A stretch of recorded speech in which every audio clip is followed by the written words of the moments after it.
रोडला लागणारा चकवा आणि डोंगरातला लागणारा चकवा जमीन आसमानचा फरक आहे. कर्जतमधून नाईट ट्रेक केला तर आम्हाला डोंगर लांब दिसतोय, पवनचक्क्या पण दिसत आहेत, पायवाट संपते, एखादी टेकडी ओलांडावी लागते, परत टेकडी, डेस्टिनेशन दिसतंय पण पोचूच नाही शकत आहे. लिटरली कोणतरी सरपट देते आरे कॉलनीचा एक स्मशानभूमी पण आहे. तो एरिया असं म्हणतात, बाईकवर जाताना ती बाई दिसते त्याला. ह्यांच्या ओला गाडीला ना 2-3 जण फॉलो करायला लागले. घाण शिव्या घातल्या, बाईकवाल्याला शिव्या घातलेल्याच ना, ही बाईक दिसते तुला. त्याची डेथ त्याच जागेवर ॲक्सिडेंट होऊन झालेली. या कथा मनोरंजनासाठी आहे. काही लोकांचे अनुभव व काही पूर्णपणे काल्पनिकही असू शकतात. त्यामुळे कृपया यांना मनोरंजन म्हणून घ्या. हॅलो मंडळी, कसे आहात तुम्ही? स्वागत आहे तुमचं भंकसच्या परत एकदा एका नवीन एपिसोडमध्ये. आणि आज आपल्याबरोबर सुबोध आलेला आहे. भाई, कसा आहेस तू? मस्त.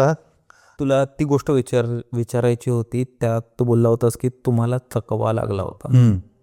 तर ती काय गोष्ट आहे? मी तुला मागच्या पॉडकास्टला पण म्हटलेलं की रोडला लागणारा चकवा आणि डोंगरातला लागणारा चकवा जमीन आसमानचा फरक आहे.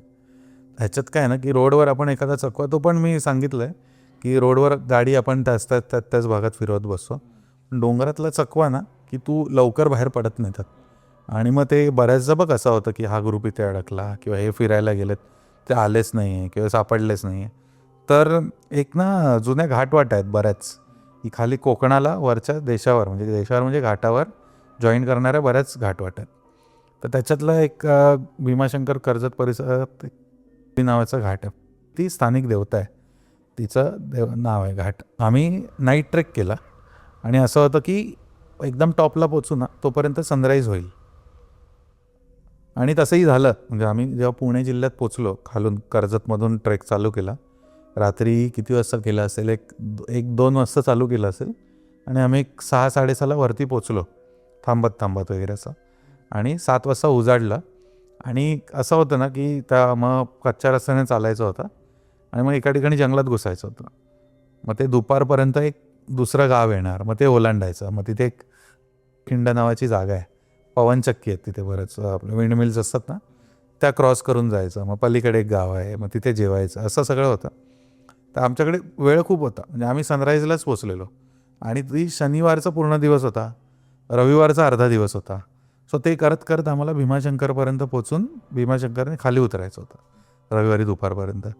तर माझं आणि पुष्करचं असं ठरलं की ही रेग्युलर पायवाट न घेता आपण यावेळी ट्राय करू. तसंही जे 12-13 जी लोकं होती ती सगळे एक्सपिरियन्स लोकं होती. ते पण म्हटले ठीक आहे आपण ट्राय करू, आपण नवीन एक्सपिरियन्स. ठीक आहे, डोंगर दिसतोय तिथे, तुला इथून दिसतोय की समोर डोंगर आहे लांब, पण तुला माहिती आहे चालत गेलं तरी 3-4 तास लागणार. म्हटलं ठीक आहे जाऊ. त्याचे पण फोटोज आहेत माझ्याकडे. एका शेतात घुसलो आम्ही, गावातल्यांना विचारलं, ते बोलले ठीक आहे असं जा, कमी वापरातलं पायवाट आहे, पण तुम्ही जावा असं खाली उतरू नका कुठे, कडेकडेनेच जावा वरती. तर आम्हाला डोंगर लांब दिसतोय, पवनचक्क्या पण दिसत आहेत. आम्ही चालू केलं, पायवाट संपते, एखादी टेकडी ओलांडावी लागते, परत टेकडी, असं करत आम्ही एका ठिकाणी आलो जिथे गाव मागे सोडून 1-1.5 तास झाला. रिटर्न मागे जाण्यात अर्थ नव्हता. मला असं लक्षात आलं की आता आपण फक्त टेकड्या ओलांडतोय, आपला डेस्टिनेशन दिसतंय पण पोचूच नाही शकत आहे. मग मध्येच वेगळं जंगल लागलं. वेगळं जंगल येत नसेल असं वाटत होतं की मध्येच आफ्रिका टाईप जंगल आहे, असं सुकलेलं, मध्येच असं ओपन ग्रासलँड. मग असं एक जंगल लागलं की ॲमेझॉनचं, ते ॲमेझॉन फॉरेस्ट माहिती आहे, ते असं दाखवतात अमेरिकेचं एक ॲमेझॉनचं फॉरेस्ट. हो, जंगल खूप माहिती ओला घनदाट एकदम असं, आणि तिथे ॲनाकोंडा वगैरे असं ते जंगल, काइंड ऑफ तसं जंगल लागलं. आमच्या कमरेपर्यंत वगैरे वेली सगळ्या, पायवाटच नाही. आणि लांब आमचा डोंगर आहे तेवढाच दिसतोय लांब.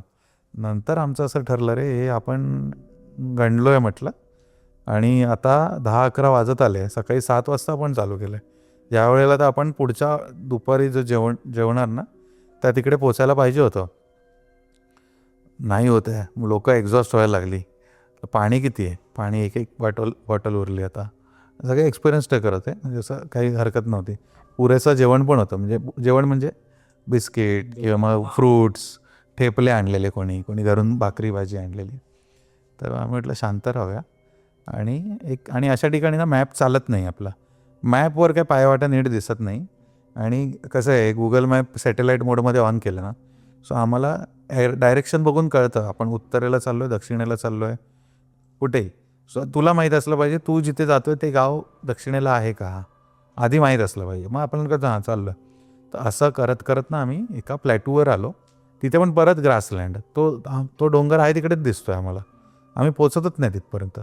आणि तिथे असं झालं ना की लांब लांबपर्यंत दिसतंय, काही मानवी वस्ती नाही, म्हणजे काही गावं नाही, काही नाही. आम्ही आवाज देतोय की कोणी आहे का, कोणीच नाही. आणि तिथे तो फोटो आहे माझ्याकडे. त्यांना पठारावर जोरात वारा आला आणि ते असं आपल्या कमरे एवढे किंवा ढोपरा एवढं गवत होतं, ते असं असं व्हायला लागलं गवत.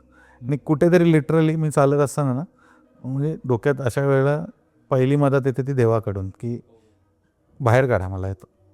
तर ते गवत असं असं झालं कुठेतरी.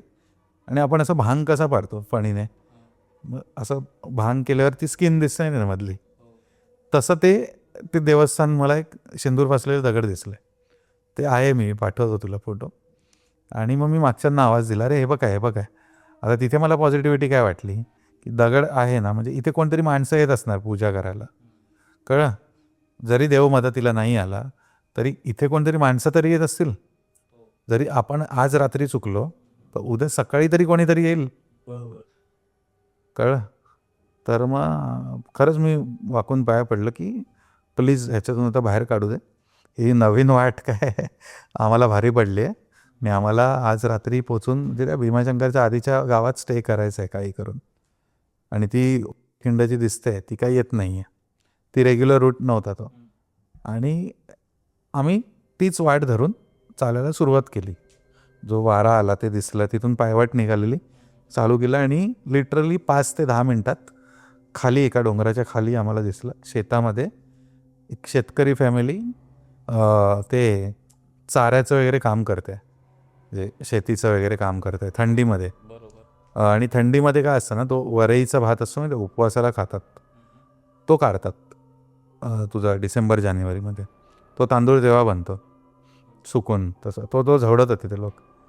आणि आत्ता असं होतं की अरे आता कोण नव्हता, ते 10 मिनटापूर्वी देवाची जागा दिसली आणि ते काका भेटले. त्यांचा फोटो आहे माझ्याकडे, सेल्फी काढला आहे मी. ते बोलले अरे इथे कुठे आला, तिथे कोणी येत नाही, आमचं हे जंगलातलं शेत आहे. तर आम्ही म्हटलं असं असं आलो. त्यांनी असे हातच जोडले, भारी आहे म्हटलं तुम्ही. इथून तसं गावातले सोडले तर कोणी येत नाहीत असे मुंबईवाले वगैरे या फिरणारी लोक. त्यांना ट्रेकिंग असं माहीत नसतं, ते फिरणारी लोक म्हणतात. नंतर ते बोलले काम करा, आलाच तर मग मी आता तुम्हाला पुढच्या मेन पायवाटेला लावून देतो. मग ते आले स्वतः, अर्धा तास त्या जाळी त्यांनी बाजूने केली. आणि ते आम्हाला नवीन रूट पण एक्सप्लोअर करता आला. त्या एका पवनचक्कीच्या तिथे 5 टाकी आहेत जुन्या ऐतिहासिक, तिथपर्यंत त्यांनी सोडलं आम्हाला. मग आम्ही ते पवनचक्कीची वांद्रेखिंड चढलो, पलीकडे गावात उतरलो. तिथे पण कोइन्सिडन्स असा झाला की त्याच्या 5-6 वर्षांपूर्वी मी त्या गावात गेलेलो आणि मला त्याचं घर एक्झॅक्ट आठवत पण नव्हतं, कारण बरेच चेंजेस झालेत. तर चालतोय घर, गाव येत नाही, काय येत नाही. नंतर मी एका रँडम शेतात काम करणाऱ्या माणसाला आवाज दिला, चौधरी आडनाव आहे, त्या मी ज्या ओळखतो त्यांना. म्हटलं ते चौधरी आहेत का, तो मीच तो. म्हटलं तुम्ही पण देवासारखे सापडलात म्हटलं आम्हाला, चला आता तुम्ही, म्हटलं तुम्ही जेवण बनवून द्याल का. तर तो बोलतो हां चला मी जेवण बनवतो, तोपर्यंत तुम्ही आराम करा. मग त्याने ते पिठलं भाकरी वगैरे बनवायला घेतली आणि आम्ही मस्त त्याच्या अंगणात ताणून दिलं दुपारी 1 तास. उठलो, तासभर जेवलो. तास झालं पुढे 2-3 तासात अंधार होणार आहे. मग त्या 2-3 तासात आम्हाला ते कवर करायचं होतं पूर्ण. त्या ज्या भीमाशंकरच्या आधीचे जंगल आहे ना, ते कवर करून. पण तिथे पोचता आम्हाला रात्री 10 वाजले, म्हणजे 10 नाही पण एक 8:30-9 तरी वाजले. सो तो असा एक एक्सपिरियन्स होता की आम्ही पूर्ण दिवस त्या जंगलातच होतो, अर्धी रात्राच्या जंगलात होतो. आणि सगळे एक्सपिरियन्स ट्रेकर्स असल्यामुळे, आणि असे घाटवाटांचे ट्रेक असतात ना तिथे असे चकवा लागतोच. हे त्याला कारणं वेगळी असतील की आपण बडबड करण्यात वेगळी पायवाट धरली, किंवा अशा ठिकाणी काय असतं ना, गाईगुरांमुळे पायवाटा चेंज होत राहतात. की गाईगुरं कसं पठारावर चारा चरतात, ते इथून जातात, ते मेन पायवाट राहते बाजूला, मग आपण त्या फॉलो करत जातो. अशा वेळी शांत डोक्याने विचार करणारे लोक पाहिजे सोबत. आणि असे जेव्हा ट्रेक आम्ही अरेंज करतो हाय एन्ड्युरन्सवाले, ज्याला तुला 4 लिटर पाणी कॅरी करायचं आहे आणि 2 दिवसांचे कपडे, इमर्जन्सी तुझं सगळं किट, औषधं. सगळं, हां, किंवा आमची ॲज अ ट्रेक ऑर्गॅनायझर किंवा ट्रेक लीडर जी बॅग असते ती नॉर्मलपेक्षा जास्त वजन असते अशा वेळेला, कारण त्याच्यात रोप असतो, एमर्जन्सी रोप असतो, कधी गरज लागली काय तर ते सगळं.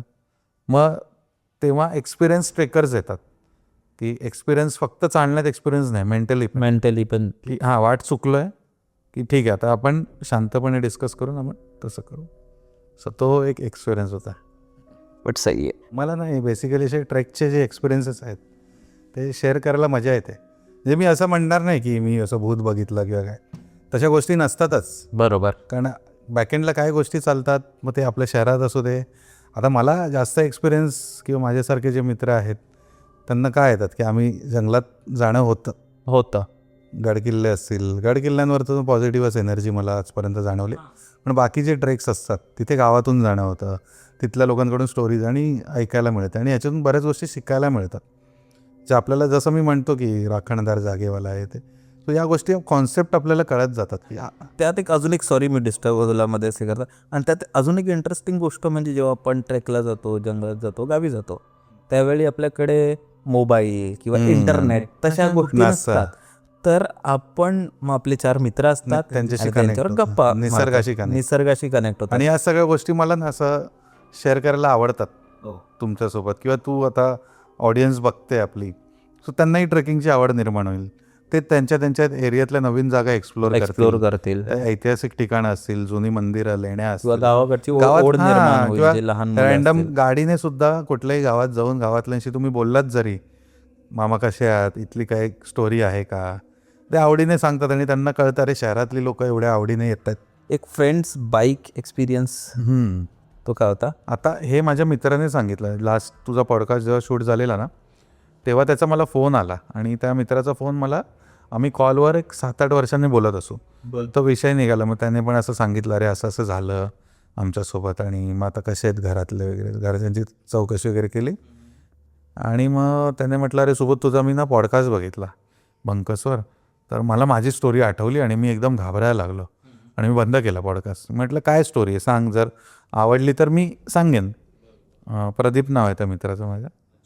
तर त्याने सांगितलं, तो बोलतो की त्याचं नुकतंच लग्न झालेलं काही वर्षांपूर्वी, आणि ते लोक कुठेतरी महाबळेश्वरला की कुठेतरी आउट स्टेशनला गेलेले, आणि त्याची ट्रेन ना, कधी कधी काय होतं ना, माझ्यासोबत पण झालं आहे, अशा लेट नाईट ट्रेन्स येतात ना, तुम्हाला पण माहीत असेल कदाचित, लेट नाईटच्या ट्रेन येतात ना, त्या ठाण्यापर्यंत येतात कधी कधी, त्या मुंबईपर्यंत सोडत नाहीत ते लोक, जरी तू तिकीट दादरपर्यंत काढली असेल तरी. एक्सप्रेसचं मी म्हणतो आहे. तर ती ट्रेन ठाण्यापर्यंत आली आणि अनाऊन्स केलं की नाही जाणार आता ट्रेन पुढे, मेगा ब्लॉक वगैरे असल्यामुळे, आणि लेट नाईट एकदम 12-1 वाजता.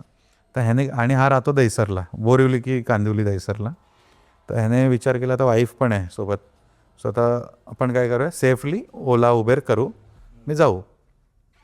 तर रात्रीचे ओला उबेरवाले पण आरेमधून येत नाहीत. मग त्याने असं ठाणे, मुलुंड, पवई, JVLR, जोगेश्वरी, गोरेगाव असं आलं. तर त्यांचं ना गोरेगाव हायवे, जसं हब मॉल वगैरे आहे ना, सो तो मॉलच्या थोडे पुढे आला आणि अपोजिट साईडला आरेच्या साईडला एक स्मशानभूमी पण आहे आणि एक कब्रिस्तान पण आहे. सो ते बाजूबाजूला, पेट्रोल पंपच्या बाजूला. तर तो एरिया असं म्हणतात की तिथे थोडं बऱ्याच लोकांना अनुभव येतात किंवा असं काही, तिथे त्या भागात बऱ्याच लोकांनी अनुभव घेतलेत. तर त्यांनी मला सांगितलं तो एरिया होता. कोणता एरिया होता? गोरेगाव हायवे, आरे कॉलनीचा तो बाहेरचा रस्ता, ओके, हां. हायवेचा. तर मग तो स्टोरी सांगत गेला, मला पण इंटरेस्ट वाढत गेला. मी पण निघत होतो बाहेर, पण त्याची तो बोलला की माझा पर्सनल एक्सपिरियन्स आहे. मी म्हटलं ना ऐकूनच जावायचं, परत कधी पॉडकास्टवर जाण्यात आलं तर मी नक्कीच सांगेन, आवडलं तर. तो बोलतो की कधी कधी काय असतं ना, तुला पण मी सांगतो की नाईटला ना काही छपरी लोक, टपोरी लोक माहिती, बाईक रायडिंग करतात हायवेला विदाऊट हेल्मेट, ट्रिपल सीट, आणि त्यांचे ॲक्सिडेंट्स वगैरे पण होतात. सो तसं ना ह्यांच्या ओला गाडीला ना 2-3 जणं फॉलो करायला लागले. त्याने कळलं ना आतमध्ये कोण कपल बसलं आहे, आणि मग ते थोडं नाटकी करायची असं. ते आले बाजूला वगैरे, एक बाईकवाला आला, मग त्याने, आणि बाईक वगैरे कोणती RX 100 वगैरे असं ती जुनी यामाची ड्रमवाली ती, तसं. तर तो उबेर ड्रायव्हरवाला काय बोलला, तो सॉरी गाडीवाला काय म्हटला, ओला उबेरवाला, की सर इनके मुंह मत लगो, इग्नोर करो, कारण मग ते थांबवतील, मारामारी करतील, माझ्या गाडीचं पण नुकसान होईल, आणि तुम्ही पण कपल आहात, आणि रात्रीची 2-3ची वेळ होती काहीतरी. तर तो बोलला ठीक आहे. पण ते अति करत होते ते लोक जे कोण होतं ना. तो बोलतो की मग मी आतून शिव्या घातल्या त्याच्याकडे न बघता, घाण शिव्या घातल्या की हे लोक काय आहे, हे असं स्वतःला समजतात काय, लोकांना त्रास देतात, आणि खूप खूप शिव्या घातल्या, नेक्स्ट लेवलच्या शिव्या घातल्या. आणि बोलतो मग घरी पोचलो ना, मग तेव्हाच मग झोपायची तयारी करताना त्याला असं विचित्र स्वप्न पडायला लागली. तो घाबरून उठायला लागला. किंवा ती जी बाईकवाला होता ना, तिची बाईक त्याला स्वप्नात दिसायला लागली. किंवा असं हे आठवडाभर चालत राहिलं. मग त्याला ताप यायचा जायचा. मग ब्लड चेकअप केलं, सगळं नॉर्मल, आणि मग तीच बाईक दिसायची स्वप्नात. मग नंतर ना 10-15 दिवसांनी त्याच्या, म्हणजे आता कसं आहे, आपल्या घरातली मोठी माणसं असतात ना, ते काय करतात, नजर उतरवून काढतात वगैरे. मग त्यांना तो डाऊट आला की आले तेवढ्या रात्री, कुठून काय नजर वगैरे तर नसेल लागेल. मग त्यांनी नजर वगैरे उतरवून काढली, तरी पण काही होत नव्हतं. म्हणजे त्यांच्या कोणते ओळखीमध्ये ते ज्योतिषी किंवा सल्लागार एखादे गुरुजी असतात ना, त्यांनी तसं कॉन्टॅक्ट केला. तर ते घरी भेटायला आले. त्यांचं त्यांनी सगळं, म्हणजे काय म्हणतात ते, एक्झामिन केलं त्याला. आणि तो मला सगळं सांगत होता की मला एक्झामिन केलं, आणि त्यांनी सरळ सांगितलं की तू ज्या बाईकवाल्याला शिव्या घातलेल्यास ना, जी बाईक दिसते तुला, त्याची डेथ खूप वर्षांपूर्वी झालेली. तो बोलतो तुला तो गाडीवाला अडवत पण होता, त्याला शिव्या नको घालूस, आणि तो आता तुझा पाठलाग सोडत नाही आहे, आणि त्याची डेथ त्याच जागेवर ॲक्सिडेंट होऊन झालेली. तर तो बोलतो सगळे शॉक. आणि त्या 15 दिवसात ह्याचं वजन खूप कमी झालेलं, 7-8 किलो वजन कमी झालेलं. ऑफिसला सुट्ट्या आणि आजारी, म्हणजे दिवसभर चांगला, पण रात्री ताप येणार, झोपेत बडबडणार असं. मग त्यांनी काहीतरी ते रिच्युअल्स केले, उतरवतात वगैरे. आणि मग ते त्याच्या आईला सांगितलं की हे घ्या सगळं, रात्रीचा कचरा डब्बा असतो ना बाहेर, कचरापेटी, तिथे जाऊन ठेवायचं, मागून कोणी आवाज दिला तरी बघायचं नाही. मग त्यांनी तसं ते सोडून दिलं. आणि मग ते तसं हा वेगळाच एक्सपिरियन्स होता एकदम, म्हणजे असं. आणि तो बोलतो मला तीच बाईक दिसायची. मी खूप दिवसाआधी एक रील पाहिला होता इंस्टाग्रामवर, आणि तो मला वाटतं राजस्थान की कुठला तरी एक रील होता. आणि त्यात तो माणूस बोलतो की हे हवेसारखे असतात, ह्यांना तुम्ही अडवू नाही शकत, ह्यांना तुम्ही टच नाही करू शकत, त्यांचा तो ह्यांना एक तुम्ही घेरा असतो तेवढ्यात. बोलवू नाही हां. शकत, हे ह्यांना तुम्ही अडवून काहीच नाही करू शकत, हे फक्त तुम्हाला दिसतात, हवा आहे की इथून येतात आणि दुसरीकडे निघून जातात. आणि त्या रीलमध्ये ना त्यांनी एक व्हिडिओ शूट केला होता, आणि ते स्पष्ट दिसतंय, आता एडिट असू शकतं का, पण ते तिचं बोलणं खूप सेन्सेबल होतं. तर त्यांनी तो व्हिडिओ काढला, एक माणूस सायकलनी जातोय, आणि तो फक्त मंदिराच्या इथे असं फिरवतोय, त्याने कायच कॅमेरा मुवमेंट नाही केलं, काहीच मला कट नाही दिसला, आणि दुसरीकडे गायब होऊन जातोय तो माणूस. नंतर हे असेच आहे, ते हवा आहेत, हवेसारखे निघून जातात. आणि बोलो भाई साहब, तो खूपदा असं बोलतात ना की ती जी आत्मा आहे किंवा ती जी एंटिटी आहे ना, त्यांची एक वेळ आहे, तो टायमिंग आहे, ती फ्रिक्वेन्सी आहे, आणि जी त्याला मॅच होते ना, किंवा त्यांची डेथ बिफोर द टाइम झाल्यामुळे पण ते अडकून राहिलेत, आणि त्यांना बघण्यासाठी पण एक तुम्हाला ते एक वेळ लागते. हां, तू कंटिन्यू कर, सॉरी. नाही, मी म्हणत होतो की असं नाही ना की दरवेळी एखादी जी एंटिटी असेल किंवा एखादी पॅरानॉर्मल ॲक्टिव्हिटी असेल, एखादा फॉर्म असेल कुठला तरी, ते तुम्हाला त्रासच देईल. ते त्यांच्या सवयींवर पण डिपेंड असेल. मग ते कदाचित तुम्हाला प्रेझेन्स पण दाखवू शकतील की आम्ही इथे आहोत. कधी कधी आपल्याला एकदम पॉझिटिव्ह वाटतं, आपण देवळात जातो. देवळात का जातो? आपल्याला बरं वाटतं, आपल्या मनाच्या इच्छा अपेक्षा आपण मागायला. होतो आपण. हो, सो कुठेतरी पॉझिटिव्हिटी आहे, नेगेटिव्हिटी पण आहे ना. तुम्ही आयुष्यात नेगेटिव्हिटीने ग्रासलेले असतात, म्हणून तुम्ही पॉझिटिव्हिटीकडे जाता. मला वाटतं घाटांबद्दल समजत नाही, पण घाटांबद्दल भूतांचं आणि घाटांचं काय फॅसिनेशन आहे. पण तुला काय वाटतं, घाटांमध्ये भूतं खरोखर दिसतात की अशी मान्यता आहे किंवा गोष्टीच मजा आहे? ॲक्च्युली याला ना 2-3 अँगल्स आहेत. पहिली गोष्ट, घाटांमध्ये ॲक्सिडेंट्सचं प्रमाण जास्त असतं. वळणावळणाचे रस्ते असतात, तिथे कोणाची तरी डेथ झालेली असते. किंवा आधीच्या काळात काय असायचं ना की दरोडे बरेच पडायचे. कुठलेही मेन घाट आहेत ना, एखादी गाडी जाते आहे किंवा अडवून लुटायचं किंवा काय करायचं. सो तो एक अँगल झाला. दुसरा अँगल झाला की जर भूतांचं कोणी बोलतं की इथे असं दिसतं तसं दिसतं, सो ती एक अफवा पण असू शकते की तिथून लोक जायला नको किंवा भूतांच्या नावाखाली त्यांना आपण लुटू शकतो. आता त्या घाटांमध्ये आपण माहिती आहे कुठेही कोकणात किंवा कुठल्याही गावात जातो, कुठल्याही गावात जाताना असं घाटातून वगैरे प्रवास करताना एक देवाचं मंदिर लागतं. तिथे बरेच हॉर्न, म्हणजे लोक गाडी थांबवत नाही तर हॉर्न मारतात, मान देतात मान त्यांना. देतात. ते ती घाटरक्षक देवता पण असते. सो असे 2-3 अँगल्स आहेत त्या गोष्टींना. आणि घाट काय आपण काय म्हणतो आता, खंडाळा, लोणावळा घाट, कसारा घाट, हे आत्ता रस्ते झालेत. सो आधीच्या काळात हे डोंगरातल्या बैलगाड्याची पायवाट किंवा पायवाट असणार. सो तेव्हा काय व्हायचं ना की ट्रेडिंग बरंच व्हायचं. तू एखादा व्यापारी आहे समजा, तुझ्याकडे 50 बैल आहेत आणि माझ्याकडे काहीतरी धान्यांचा माल आहे जो मला इथून सप्लाय करायचा तिथे. सो मी तुला कॉन्ट्रॅक्ट दिला की तू जे 500 बैल किंवा 50 बैल हा माल वाहून घेऊन जा. सो तू त्या घाटातून जाणार. तेव्हाचे जे राजे महाराजे कोण असतील त्यांना तुला तिथे टॅक्स भरावा लागणार. का? कारण त्यांना त्यांचं राज्य चालवायचं आहे. सो तिथे त्यांची चौकी पारे असणार, तिथे त्यांची देवता असणार ती, किंवा त्या देवताच्या इथे एखादी पाण्याची टाकी कोरलेली असेल, येणाऱ्यांना पाण्याच्या टाक्या, पाणी पिता येईल. सो नंतर ते हळूहळू डांबरी रस्ते, कॉन्क्रीट रस्ते झाले, ते घाटाचे जिल्ह्यांची कनेक्टिव्हिटी वाढली. सो असे वेगवेगळे अँगल आहेत. आपण जेव्हा गेल्या आठवड्यात बोललो, मी तुला मेसेज केला वाघोबा घाट. सो मी तुझ्या पॉडकास्टवर 3-4 लोकांचं ऐकलं आहे तसं की वाघोबा घाट पालघरचा. तर तो ॲक्च्युली ती वाघोबा खिंड म्हणतात त्याला.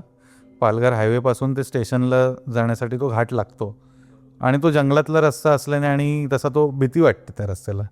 आणि त्या घाटात ह्याचा वॉच टॉवर तेव्हा ती वापर केला असावा त्याच्यात. किंवा तू बघशील पालघरची जी समुद्र किनारपट्टी आहे तिथे मे बी तो बाहेरच्या देशातून येणारा माल ॲज आपण आता पोर्ट वापरतो. जसं आपण म्हणतो हॉर्मुज आता चालू आहे, हॉर्मुज वॉर चालू आहेत ना, की हॉर्मुजच्या समुद्रातून कंटेनर सोडत नाहीत ते लोक. बरोबर. कंटेनर म्हणजे काय, आपला डेली यूजचा माल आहे तो. ऑइल आहे त्याच्यात किंवा मग फ्रूट्स आहेत, जे जे काय वॉट एव्हर आपल्याला लागणारे ट्रेडिंग करतो आहे आपण. तसा तेव्हाही माल येत असणार ना बोटीतून. तो पालघरच्या किनारपट्टीवर उतरत असेल, त्या घाटातून तो माल पलीकडे. आता तू बघशील आपण इथे बसलो आहे तर आपल्याला नाशिक वगैरे जिल्हा पॅरलल आहे. जर तू मॅप बघशील ना, सो तो माल तिथे जात असावा. मी बऱ्याच आधीपासून 8-10 वर्षांपासून ट्रेक करतो तिथे. आता गेले 2-4 वर्ष जाणं झालं नाही, पण तिथे ना आम्ही बऱ्याच नाईट ट्रेक पण केलेत. तर आधी असे एक्सपिरियन्सेस यायचे ना की आम्ही विरारवरून ती मेमू शटल वगैरे सुटते ना, ती पालघर ट्रेन पकडायचो रात्री 8-10 नाही, थोडं 10-10:30ची असायची. पालघरला आलो ना, मग ते टमटम ज्या रिक्षा असतात ना, विक्रम टमटम बोलतात, तिथं 8-10 लोक बसतात. सो ते रिक्षावाल्यांना आम्ही बुक करून सकाळचं वगैरे इथे यायचे. पण ते रात्रीचं आम्ही त्यांना म्हटलं ना की आम्हाला वाघोबा खिंडीत सोडा, मग ते थोडं नाही आम्ही तिकडे जात नाही, मग रिटर्न आम्हाला एकट्याला यायला लागतं. ते आम्हाला कळायचं नाही का घाबरतात आणि असं सगळं. सो नंतर मग आम्ही काय करायचो, मग आम्ही जास्त लोक जमलो ना, छोटासा ट्रेक ना, नाईट ट्रेक, मग जास्त लोक जमायचे. मग आम्ही त्यांना म्हणायचो ठीक आहे, मग तुम्ही 4-5 रिक्षा बुक करा, ते तुम्ही येताना रिक्षा एकत्र आणा, मग काही प्रॉब्लेम नाही.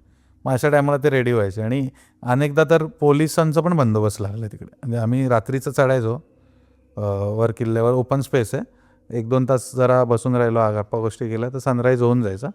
मग उतरायचो आणि सकाळी लवकर मेगा ब्लॉक लागण्याच्या आधी रिटर्न ट्रेन पकडायचो. तर तेव्हा मला कळायचं नाही की का लोक घाबरतात, का करतात. मग हळूहळू तिथे ना व्हिडिओज यायला लागले. जसं मी मागे सुद्धा गेल्या वर्षी तुझ्या पॉडकास्टवर बघितलेला की कोणातरी दिसतंय की कोण गाडी चालवते आणि ती बाई धावते त्या स्पीडने धावते, असं त्याने सांगितलेलं. तर त्याला काय दिसलं असेल देव जाणे. आता त्या दिवशीचा पण एक पॉडकास्ट तुझा बघितला, तो बोलला होता की त्या बाईकवर जाताना ती बाई दिसते त्याला वाघोबा घाट. पण मला तिथे तसं काही एक्सपिरियन्स आले नाही, पण एवढं मात्र नक्की आहे की तिथे काही तर काय आहे जेणेकरून लोक घाबरतात. सो माझे जे ट्रेकिंगमधले मित्र आहेत ना, मी यांना ते एक्सपिरियन्स सांगितलं, रे असं असं मी ऐकलं आहे. किंवा मग आम्ही रात्री जायचो तेव्हा पोलिसांनी पण अडवलेलं. पोलिसांनी मग आमच्या ID वगैरे चेक करून ठीक आहे जाऊ शकतं वगैरे असं. तर मग त्याने मला किस्सा सांगितला. त्याला आता मुलगी आहे लहान 2-3 वर्षांची, पण त्याआधी ॲज अ कपल होते ना ते, आता ते तो आणि त्याची वाईफ कॉलेजच्या टायमाला. तर तिथून येताना ना तो पालघरचा घाट लागला त्यांना, असं वेस्टवरून ईस्टला येताना. आणि तेव्हा काय झालं ना की ते दोघेच होते बाईकवर, तो आणि आता त्याची वाईफ आहे ती. आणि त्यांना काही लुटारूंनी अडवलं त्या घाटात. असं हात दाखवायच्या ह्याच्यात तो मध्येच आला. आणि त्याच्यात काय झालं की आमची ट्रेकिंगची स्टिक असते ना, ती बॅगेला अशी मागे लावलेली. तर ह्याने त्याच्या वाईफला, म्हणजे तेव्हा जी गर्लफ्रेंड होती, तिला सांगितलं की ती काठी काढ. तिने अशी काठी काढली ना, त्यांना 2 सेकंद मिळाली. सो त्या चोरांना वाटलं हिने काहीतरी चाकू वगैरे काढला का. त्या 2 सेकंदात त्याने बाईक कट मारून पळवली. सो असे सुद्धा कॉन्सेप्ट असू शकतात तिकडे. तर नंतर मग मला अजून एक किस्सा आठवला. म्हटलं आम्ही जेव्हा तिघंच जण एकदा, मी एक वेदांग मित्र आणि अर्चिस, आम्ही तिघंच जण पालघर त्या पावसाळ्यात वरती गेलेलो. तो आत्ता हल्ली तो लोकेशन जरा व्हायरल झाला. आधी कोणी जायचं नाही तिकडे. आम्ही पहाटे गेलो. तर पहाटे बघतो तर एक पांढऱ्या कपड्यांमध्ये एक साधू बाबा बसलेला तपश्चर्या करत होता. नंतर आम्ही त्या बाबाशी बोललो. तो असा नॉन मराठी होता. त्याला विचारलं की तुम्ही काय करता इथे. तो बोलता मी काही महिने इथे आहे आणि मला जाणवतं इथे काहीतरी एनर्जीज आहेत, पण मी त्या तपश्चर्येत असल्यामुळे मला त्याचा त्रास होत नाही, पण माझ्या अवतीभोवती आताही त्या एनर्जीज आहेत. आणि तो बोलतो वाघोबा घाट, इथे वाघ येतो, रोज रात्री येतो. खाली वाघोबा खिंडा आहे, तिथे वाघाचं, माझ्याकडे फोटो असेल तर पाठवतो, वाघाचं कोरलेलं मंदिर आहे. वाघ आहे त्याच्यावर. आता वाघ म्हणजे कसं, आता पट्टेरी वाघ आपल्या इथे फार कमी झालेत. सह्याद्री टायगर रिझर्वमध्येच जास्त बघायला मिळतात. सो बिबट्या पण हा वाघच आहे. गावकरी त्याला बिबट्या वाघ बोलतात. एक पट्टेरी वाघ, एक बिबट्या वाघ. आता भले तो बिबट्या वाघ असला तरी तो वाघच आहे एक स्थानिक भाषांच्या, गावकऱ्यांच्या भाषेत. त्याने सांगितलं तो वाघ नेहमी येतो, देवळाच्या इथे जातो, गडावर येतो, तो फेरफटका मारून निघून जातो. हे त्या बाबाने आम्हाला तेव्हा सांगितलेलं. आणि त्याच्यानंतर आत्ता सलग तुझे बरेच पॉडकास्ट मी बघितलं, पालघर वाघोबा घाट, पालघर वाघोबा घाट. आणि मी तुला लगेच रात्री मेसेज केला, अरे असं असं पण आहे या बाबतीत, कुठे काही ना काही त्याला कनेक्शन असेल तसं. सो अशा पण गोष्टी आहेत. बरोबर भाई, बोलावं तेवढं कमी आहे. बोलावं तेवढं कमी आहे. आणि कसं आलं नाही की मला ह्या गोष्टीत खरोखर म्हणजे आपण एक नक्कीच पॉडकास्ट करू, जसं आपण मुंबईबद्दल बोललो, महाराजांबद्दल बोललो, कारण इन जनरल पण आपल्या ह्या डेली आयुष्यात महाराजांकडून बरंच काही शिकण्यासारखं आहे, जे आपण नॉर्मल लाईफमध्ये वापरू शकतो. त्यांची जी मेंटॅलिटी होती, बरोबर. त्यांच्याकडून बऱ्याच गोष्टी आपण शिकतो. आणि महाराजांनी बऱ्याच मोहिमा रात्रीच्या केल्या अंधारात. आणि आपला गनिमी कावा कॉन्सेप्ट होता, गुरिल्ला वॉरफेअर. ह्याच्यात काय करायचं, आपण 100 लोक आहे, दुश्मन 1000 लोक आहे. ग्राउंडवर तर आपण नक्कीच डिफीट नाही करू शकत त्यांना, कारण ते लोक जास्त आहे. सो आपण त्यांना डोंगरदऱ्यात आणून चोकअप करून मारू शकतो. बरोबर. ही टेक्निक वापरली महाराजांनी. आता जेव्हा महाराजांना कळलं की अफजल खान येतोय पकडायला किंवा मारायला, तर काय करता येईल, तर काहीतरी अशा अफवा पसरू शकतो का आपण की बाबा, तेव्हा ते लोक महाराजांना एकेरी नावाने उल्लेख करायचे, सिवा. मग असं काहीतरी पसरवायचं काय की सिवा के पास कुछ शक्तियाँ है, वो गायब हो सकते हैं. असं. मग कुठेतरी हे इंटरेस्टिंग वाटतं. मग तेव्हा अशा गोष्टी होत्या का खरंच, किंवा महाराजांना जेव्हा कळलं अफजल खान लाखोचं सैन्य घेऊन येतोय, की जे काय ते वॉटेवर हजारो, की मला एक्झॅक्ट माहीत नाही, आणि आपण काय त्याच्यासमोर पठारावर ग्राउंडवर फाईट करून टिकणार नाही, त्याला प्रतापगडापर्यंत आणावंच लागेल. आणि महाराजांना कुठेतरी हेही माहीत होतं की एक तर तो तरी मरणार किंवा मी तरी मरणार, दोघांपैकी आज सोक्षमोक्ष होणार. महाराजांनी चिलखत घातलं, जिरेटोप घातलं, त्याच्या आतमध्ये जिरेटोपाच्या वरती जो महाराजांचा शाही पगडी आपण म्हणू शकतो ती घातली, वर अंगरखा घातला. असं म्हणतात वाघ नखं होती की काट्यार होती ते आपल्याला माहीत नाही, पण कुठेतरी मी असं वाचण्यात आलेलं की कुठल्या तरी पॉडकास्टवर ऐकलेलं की आपलं जे सैन्य होतं ना ते घाबरलेलं का, दुश्मन मोठा नाही म्हणून, की आमच्या महाराजांना काही झालं तर. मग महाराजांनी तेव्हा काही केलं असावं की अशा काही गोष्टी त्यांच्यामध्ये पसरवून त्यांचं मनोबल कसं वाढवण्यात येईल. की महाराजांना तर ते पाठवतच नव्हते की तुम्ही जाऊ नका, आम्ही जातो आणि अफजलला मारून येतो. पण महाराजांचं होतं नाही, माझ्या मोठ्या भावाला, म्हणजे महाराजांच्या मोठ्या भावाचं नाव पण संभाजी महाराज होतं, त्यांच्या नावावरून मुलाचं नाव ठेवलं त्याला. आणि महाराजांच्या वडिलांना, महाराज शहाजीराजे भोसलेंना, यांनी अफजल खानानेच कपट करून मारलेलं. मग आता महाराजांनी काय युक्ती लावली असावी की ही भवानी माता माझ्या स्वप्नात आली आणि मला तिने तलवार भेट दिली आणि असं म्हटलं आहे की तुझ्याच हाताने हा अफजलाला मार. मग हे महाराजांनी सांगितलं असावं मावळ्यांमध्ये. तेव्हा त्यांना जोर आला, नाही खरंच भवानी माता आली आणि तलवार दिली, आता महाराज जाऊ शकतं. सो कुठेतरी अशा गोष्टी पण इम्पॅक्ट करत होत्या तेव्हा. किंवा मग महाराज जेव्हा आग्र्याच्या कैदेत, औरंगजेबाच्या कैदेत होते, तेव्हा तिकडची लोकं घाबरलेली की अरे शिवाजी महाराजांना तर सगळ्या कला येतात, ते कुठूनही भिंतीतून पण जाऊ शकतात, कसंही जाऊ शकतात. कारण त्या जी गुप्तचर यंत्रणा होती महाराजांची, बहिर्जी नाईक, त्यांचा तो कॉन्सेप्ट होता, असं म्हणतात की अफवा पसरवून ठेवायच्या की यांच्याकडे नॅचरल शक्ती आहे, हे गायब होऊ शकतात, कुठलं पण रूप घेऊ शकतात. आणि त्या अफवांचा फायदा कुठेतरी आपल्याला झाला. सो कुठेतरी रिलेटेड त्या पण गोष्टी आहेत ना या स्पिरिच्युअल, किंवा तेव्हाच्या लोकांसाठी हॉरर म्हणू शकतो आपण. आणि तेच झालं ना शेवटी. महाराज असं म्हणतात त्या पेटाऱ्यामधून निघाले आग्र्याच्या कैदेतून, आणि आज त्या लोकांना वाटत होतं हे भिंतीतून कुठून गायब झाले का. सो ते घाबरायचे. नाव घेतलं तरी कोण आया, शिवा आया, आता आम्ही मेलो. आणि त्यांच्याकडून हे शिकायला मिळतं ना की दरवेळी तुला स्ट्रॉंग दाखवायची गरज नाही स्वतःला, खूप मोठं दाखवायची. जिथे तू स्मार्टली तिथे तू घाबरलेलं पण दाखव. घाबरलेलं दाखव, आणि मग जेव्हा राईट टाइम येईल, राईट संधी येईल, तेव्हा ते पूर्ण महाराजांनी हे कर. अफजल खानाला काय दाखवलं, आपला वकील तिथे पाठवून, की वकिलाने सांगितलं छत्रपती शिवाजी महाराज तुम्हाला घाबरलेत, तुम्ही त्यांच्या काकांसारखे आहात, आता आमचं सैन्य एवढं तुमचं जास्त आहे, ते खूप घाबरले, ते म्हणून ते म्हणतात त्यांनाच बोलवा भेटायला. ह्याच्यात काय शिकायला मिळतं आपल्याला. महाराजांनी 2 पावलं मागे घेतली. आपण आपल्या डेली लाईफमध्ये गरज असेल, स्वतःचा फायदा असेल, 2 पावलं मागे घ्या आणि मोठी झेप घ्या. जे कुठे एखादा म्हणजे म्हणतात संकटाच्या काळात खसून न जाता तुम्ही शांत राहायला शिका. सर्व ठिकाणी जर स्वतःला मोठं दाखवून, म्हणजे कारण जर आपण जिवंत राहिलो तरच आपली जी गोष्ट आहे ती पुढे जाईल. आपण जिंकू शकू, आपण हे करू. पण जर आपण त्याच वेळी मेलो तर ते होणारच नाही ना, ते शक्यच होणार नाही. म्हणजे अशा बऱ्याच गोष्टी आहेत जे शिकायला मिळतात. आपला पॉडकास्ट असं इथे तिथे तिथे तिथे जाते, पण आपण साई प्रसादवर होतो. माझा मित्र एक साई प्रसाद, तो आणि मी एका ट्रेकला गेलेलो. आणि ना मी जाणून बुजून ना, तुम्ही एन्जॉय करा ट्रेकच्या गोष्टी, असं नका की बाबा हे ट्रेकचं नावच सांग आणि ते सांग. कारण तिथली लोकं थोडी नाराज होतात, म्हणून आम्ही नाव नाही सांगत आहे. किल्लाच होता तो एक, आणि आमचा प्लान होता रात्री तो किल्ला चढायचा. मुंबई नाशिक हायवेला तो किल्ला आहे. किल्ला रात्री चढायचा. दोघंच होतो आम्ही, आणि त्याच्या आधी एकदा दोनदा त्या किल्ल्यावर गेलेलो आम्ही. पण रात्रीचं कसं मोठा ग्रुप असल्याने मी तेवढं लक्ष नव्हतं देत, कारण मी दुसऱ्यांसोबत जायचो तिथल्या लोकल लोकांसोबत. त्यामुळे पायवाटा माझ्या तेवढ्या लक्षात नव्हत्या. मेन पायवाट लक्षात होती, पण त्या पायवाटेला स्टार्टिंगलाच कसं मर्ज व्हायचं ते नव्हतं माहीत. तर त्या पायथ्याच्या गावात मंदिर आहे, तिथपर्यंत आम्ही पोचलो आणि एंटर केलं. रात्री जवळपास 11-11:30 वाजले असतील. आमचा प्लान होता की 3-3:30ला वरती पोचायचं. वर एक गुहा आहे आणि त्या शिवलिंग आहे तिकडे, गुहेत झोपायचं आणि सकाळी उरलेला किल्ला एक्सप्लोअर करून उतरायला दुपारी चालू करायचं. तर आता मी थोडी हिंट देतो. एक मेन मुख्य पायवाट आहे, आणि एक पायवाट आहे ना, ती हनुमान दरवाजाची पायवाट आहे. तर ती पायवाट वेगळी आहे, ती थोडी ट्रेकी आणि स्टीप आहे, जास्त दम लागतो.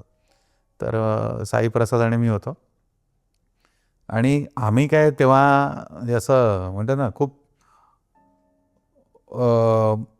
असं पण नाही की खूप जास्त नॉलेज आहे वगैरे. बरीच गोष्ट वर्ष झाली, 2017ची वगैरे गोष्ट असेल ती, 16 सुरुवातीला थोडं म्हणजे तसं सुरुवात झालेली. पण आता कसं, आता नॉलेज आणि एक्सपिरियन्स खूप वाढला पुढे निघून आला. त्यावेळी मे बी एवढा नसावा नसेल. हां, तसं एवढं नव्हतं. होती म्हणजे आमच्या सिनियर लोकांशी ओळख होती वगैरे. पण त्या दिवशी आम्ही दोघंच होतो, आणि तो शनिवार होता, शुक्रवार रात्र वगैरे असावी. तर आम्ही पायवाटेला लागलो, आणि आम्हाला थोड्या वेळाने कळलं की पायवाट तर आहे, पण डोंगराच्या इथे जायला पाहिजे ना. तर आम्ही डोंगर इथे राहिला आणि आम्ही असं जातो आहे. सो कुठेतरी जाणवलं की नाही आहे, बरोबर वाटत नाही आहे. आणि ते जंगल आहे ना, थोडं ओसाड आहे. ओसाड म्हणजे मध्येच सुकलेलं आहे, म्हणजे झाडं आहेत पण त्याला पानं नाही आहे, असं काय काय आहे तिथे. तर नंतर आम्ही 1-1.5 तासाने ठरवलं की मागे जाऊया, परत आल्या पावली मागे जाऊया, परत पायथ्याला जाऊ. देऊळ आहे एक, तिथे एक छोटा डिम लाईट होती. त्या देवळाच्या अंगणात आपण झोपू आतमध्ये, आणि झोप नाही लागली तरी रात्रभर बसून राहू. उजाडल्यावर कोण ना कोण येईल किंवा मग तेव्हा जाऊ. मदतीला येतील आपल्या. आणि आलो आम्ही 2-3 वाजता रिटर्न आलो, आणि दोघंच जण. तर भीती तर वाटत होती. पहिली गोष्ट कसं आहे ना, पायवाट सापडत नाही तर आपली भीती अजून वाढते, का घडतं आहे असं, किंवा मग पुढचं उद्याचं कसं होईल. भूतागेतांच्या गोष्टी राहिल्या बाजूला, पण मग तेव्हा असं होतं की अरे आपला टाईम तेवढा वाया गेला की मग उद्या परत लेट होईल आपल्याला. आता एवढा आलो आहे ट्रॅव्हल करून तर बघू तसं. आणि तो सनराईजचा प्लॅन होता, वरून सनराईज बघायचं वगैरे असं सगळं. आणि आमच्याकडे एमर्जन्सीला कसं एखादी पातळ ब्लँकेट किंवा अगदीच त्या आता तर थोडं स्लिपिंग बॅग किंवा टेंट वगैरे असतो बॅगेत जर गरज पडली तर तसे. पण तेव्हा कसं आम्ही न्यूजपेपर कॅरी केलेले. ती गरज पडली ना जर एखाद्या देवळात किंवा गावात कोणाच्या घरी राहायचं झालं, न्यूजपेपर डबल टेबल लेअर करून टाकायचे, चादर घेऊन झोपायचं. असं मी त्या देवळात झोपलो. आता देवळात झोपल्यावर देवळाच्या आसपास ना असं रात्री चालायचा आवाज यायला लागला आणि कळत होतं ते माणसांचा चालायचा आवाज नाही. एखादी कोंबडी कशी पालापाचोळ्यात पळते, कोंबडी वगैरे कसं पळेल तसा आवाज होता. तर मला जाग आली, त्याला पण जाग आली. तर आम्ही उठून बसलो मांडी घालून. म्हटलं करायचं काय आता. आणि लगेच इथे बघतो आम्ही, टॉर्च मारतोय, इथला आवाज इकडे येतोय, मध्ये देऊळ. आम्हाला एक भीती नव्हती की आम्ही म्हणजे असं की देवळात आहोत म्हणजे असं की, त्यामुळे दुसरी अशी भीती नव्हती नेगेटिव्हिटीची. आम्हाला वाटलं प्राणी वगैरे असेल. सो तिथे टॉर्च मारतोय, तिथून आवाज येतोय आणि ते ना फास्ट असं वाटत होतं की आमच्या भोवती फिरतंय. कदाचित तो प्राणी असेल किंवा एखादं काय म्हणतात की आता रात्री आम्ही झोपलो आहे, आमच्या बॅगेत काही खायला आहे, त्या वासाने काहीतरी आलं असेल किंवा मला तरी वाटतं रानडुक्कर वगैरे असू शकतात तसं. आणि ते सकाळपर्यंत चालू होतं, आम्हाला दिसतच नव्हतं काही येते, फक्त ते आमच्या भोवती गोल गोल गोल गोल चालू आहे सकाळ. आम्ही दोघंही बसून एक पाठीला पाठ लावून बसलेलो आम्ही. तो तिकडे बघत होता, मी इकडे बघत होतो. आणि उजाडल्यावर तो आवाज कमी झाला. आता आम्हाला वाटतं तो प्राणीच असणार, नो डाऊट. देऊळ आहे, चांगली जागा आहे, सो निगेटिव्हिटी नव्हती ती. पण त्यावेळेला जी आमची म्हणतात ना लज्जा हालत झाली. होती ती म्हणजे ती नेक्स्ट लेवल असते ती. म्हणजे ते एक्सपिरियन्सच वेगळा असतो तो. मजा येते म्हणजे कुठे ना कुठे मजा पण येते, भीती पण भीती वाटते. वाटते. हो. आता आपण ऐकतो म्हणून मजा येते, मी त्यावेळी तर बापरे. असंच एक ना मला म्हणजे आत्ता आठवलं, म्हणजे त्या लिस्टमध्ये नव्हतं. जवळ एक किल्ला आहे, आम्ही रात्री बाईकने गेलेलो, 3-4 मित्र होतो, 3-4 बाईक्स होत्या आणि 5-6 जण होतो आम्ही. आणि तिथे पण सेम रात्री जायचं. किल्ला छोटाच होता, अर्धा एक तासाचा. पायथ्याला बाईक लावायची आणि सकाळी पहाटे बघून यायचा किल्ला. तर आमचं असं झालं की लवकरच पोचलो आम्ही रात्री. आणि हनुमानाचं मंदिर आहे तिकडे, तर त्याच्यात आम्ही असं चादर अंतरली आणि झोपायचं घेतलं. आणि मूनलाईट होती चांगली बाहेर आणि झोप लागत नाही रे अशी, म्हणजे 5-6 जण असेल ना. आणि मग तेव्हा असं नाही मी कोपऱ्याला नाही झोपणार, तो बोलणं मी कोपऱ्याला नाही झोपणार, तो बोलणं मी जो जास्त घाबरतो बोलणं मी मध्ये झोपणार. आणि हे मी तेव्हाच सांगते 2014-15 वगैरे. आता तर आम्ही तसं बाहेर सहसा नाही झोपत, म्हणजे असं कोणाच्या अंगण असेल किंवा असं. तर आता ते सगळं ते एकदम लहान यंग असताना ते सगळं बोलतं गरम खून आहे यार, तसं ते आता ते रिस्पॉन्सिबिलिटी वाढल्या आहेत आणि सगळं असं. मग नंतर काय झालं ना, आम्ही झोपलो आहे आणि ना मी असंच झोपलं ना एका कुशीवर, तर मला दिसतंय तिथे बाहेर असं चंद्राचा उजेड पडला आहे आणि मला अचानक ना असं पालापाचोळ्याचा आवाज आला. म्हटलं असेल काहीतरी, उंदीर विंदीर असं. तर मी कसं झोपेत आपण ना असा आवाज करतो झोपताना, नाही नाही आपण असं आपणच माहिती आहे करतो. माहिती आहे. तसं कोण ना कोण करत असेल मध्ये. आणि लिटरली उंबरठा होता ना मंदिराचा, तिथून मला आधी हा भाग दिसला, कोणतरी सरपटत येत आहे, पूर्ण व्हाईट कपडे किंवा व्हाईट चादर, सरपटत येत आहे. मी थंड पडलो आणि आमचं डोकं हनुमानाकडे होतं. असं म्हणतात देवाकडे पाठ नाही करू, बरोबर, पाय नाही करून आम्ही डोकं करून झोपलेलो. आणि मी शॉक, मी म्हटलं हा काय प्रकार आहे, एक तर देवळात आहे आम्ही आणि हे काय दिसतंय. आणि मी ह्यांना म्हटलं हे हलू नका, जरा शांत राहा. आणि जसं ते पायाजवळ आलं ना, जेव्हा मी उठलो आणि ते काय होतं माहिती आहे, ते एक कुत्रा होता गावातला आणि तो असा बसत बसत बसत तो वाज घेत आमच्याकडे येत होता. गावातला व्हाईट कुत्रा होता आणि तो जो असा भयानक एक्सपिरियन्स होता ना, आणि जे सगळे असे थरथर कापत होतो आम्ही, अरे हे काय. आणि इमॅजिनेशन कसं झालं की कोणतरी असा पांढरा हे घालून सरपटत येत आहे. आर्मी ट्रेनिंग कशी करतात, बरोबर, सरपटत अंधार आणि अंधारात अंधार काही आणि दिसत नाही. बरोबर, पण असेच बहुतेक अनुभव असेच असतात. त्याच्या मागे काही नसतं. 99% म्हणजे आपण बोलतो ना हे दिसलं ते दिसलं, ते कदाचित झाड असेल हो, किंवा काही कपडा असेल हो, किंवा हो. आपलंच काहीतरी भास असेल. अरे आधी सुरुवातीला नाईट ट्रेक आम्ही सुरू केला तेव्हा तर अशी पण भीती वाटायची. आता तू माझ्या पुढे चाललाय ना, मी तुझ्या मागे चाललोय, ऑब्व्हियसली तुझ्या पुढे कोण नाही आहे, तुझी टॉर्च बरोबर जाणार. पण माझ्या पुढे तू आहेस, मी पुढे टॉर्च मारतोय ना, तर तुझीच सावली पुढे झाडावर पडते. हा मग त्याला असं पण वाटायचं, मी अरे जाणवतो. कोण आलं हो, असं. कोण आलं. Danger by danger. होतं असं.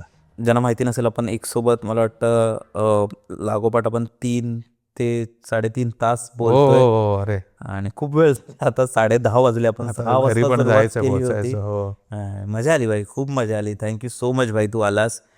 तुला कसं वाटलं? मस्त. आणि आधीचे पॉडकास्ट तर आपण कसं ठरवून म्हटलं कधी जाऊ, आणि आताचा त्या दिवशी विषय निघाला बोलता बोलता माझ्याकडे स्टोरीज म्हटलं, आणि स्टोरीज आता कुठल्या सांगणार सांगून सांगून. असं नाही ना की नेहमी माझ्यासोबतच सगळं घडतं. तर मी तुला म्हटलं मी लिहून काढतो ज्या ज्या आठवतात ना. मग मी म्हणजे फेसबुक अल्बममध्ये गेलो सगळ्या, मग या ट्रेकची काय आहे का स्टोरी झालेली का, मग ते पॉईंट लिहून काढलं. असं मी ट्रेकचं शोधत शोधत आठवण काढलं. कारण असं नाही ना की एखाद्यासोबतच सगळं घडतं आहे, पण माझा असा प्रयत्न होता की त्याच्यातून आपण काय सांगू शकतो, या ट्रेकवर हे घडलेलं, मग ही कॉन्सेप्ट झालेली. तसं मी म्हटलं वेगळा अनुभव काहीतरी असं. मजा आली. थँक्यू सो मच सुबोध भाई. मंडळी, तुम्हाला गोष्टी कशा वाटल्या, सुबोधच्या स्टोरीज कशा वाटल्या, नक्की कमेंट्समध्ये सांगा. तुम्ही त्यालाही फॉलो करू शकता. तुम्ही त्याच्या ट्रेकिंगमध्येही त्याला जॉईन करू शकता. ते लोक मध्ये मध्ये असे कॅम्प्स झाले, ट्रेक झाले, असे वेगवेगळे पिकनिक्स बोलू शकतो आपण, टूर सुद्धा. टूर्स हे अरेंज करत असतात आणि खूप भारी भारी ठिकाणी करतात. तर नक्की तुम्ही त्यांच्या पेजला चेकआउट करा आणि आपण भेटूया अशाच एका एपिसोडमध्ये. तुम्हाला जर तुमच्याकडे अशा कोणत्या गोष्टी असतील तर डिस्क्रिप्शनमध्ये गुगल फॉर्म दिलेला असेल, तुम्ही आपल्याला स्पॉटिफायवरही ऐकू शकता. आणि आपण भेटूया. बाय बाय, काळजी घ्या.